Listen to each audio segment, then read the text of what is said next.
நேரா ஒரு ரூம்குள்ள போறாரு. மீட்டிங்.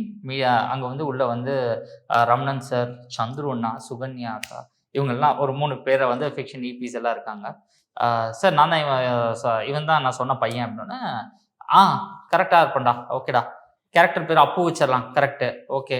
என்ன அப்புவா? நான் இன்னும் எதுவுமே சொல்லலையே அப்படிங்கிற ஃபீல்ல இருந்துச்சு. Okay, okay. எந்த ஊரு? திருநெல்வேலி. திருநெல்வேலியா? அப்படியா? சரி ஓகே. சூப்பர். டன். நடிப்பியா? இல்ல காலேஜ்ல மாஸ் காம் படிக்கும்போது அப்படின்னா, ஓகே ஃபைன். பண்ணு. அவ்வளோதான். எனக்கு வந்து வெளிய வந்துட்டு வினோத் அண்ணா அவரு கேட்குறாரு. "என்னடா தம்பி ஓகே சொல்ட்டியா?" அப்படின்னா, "அண்ணா அவங்க கேரக்டர் ஏதோ ஃபிக்ஸ் பண்ணி பேர்லாம் சொல்ட்டாங்கண்ணா. என்ன பேருன்னா, அப்பு. ஏய் சூப்பரா இருக்கும்டா உனக்கு" அப்படின்னாரு. சூப்பரா இருக்குமா? எனக்கு இன்னும் என்னன்னு எனக்கு புரியல.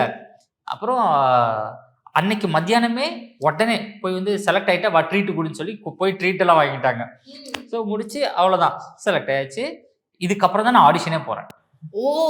ஓகே. பட் என்ன சொன்னாங்கன்னா, எல்லாம் ஒரு ஆடிஷன் நடக்கும். அந்த ஆடிஷனுக்கு வா. Will have a screen test அப்படின்னாங்க. நேரா ஆடிஷன் போனா அங்க இருக்கவங்க ஒரு 2000 பேரு. ஒரே ஒரு இது வந்து என்ன ஒரே ஒரு பெனிஃபிட் என்னன்னா, நம்ம வந்து சேனல் வந்து அப்ப இன்டர்ன்ஷிப் பண்ணிட்டு இருக்கேன் விஜய் டிவில. ஸோ அந்த இது இருந்தனால, அந்த ஐடி கார்டு இருந்தனால, "வாப்பா" அப்படின்னு நேரா உள்ள கூட்டு போனாங்க. அப்ப நான் ஸ்பெஷல் மாரி. ஆமா. நான் அன்னைக்கு ஊருக்கு வேற கிளம்பணும்னு சொன்னோனே, சார் இது பண்ணுவோம்னா, ஸ்டேஜ் போ. என்ன பண்ண போற?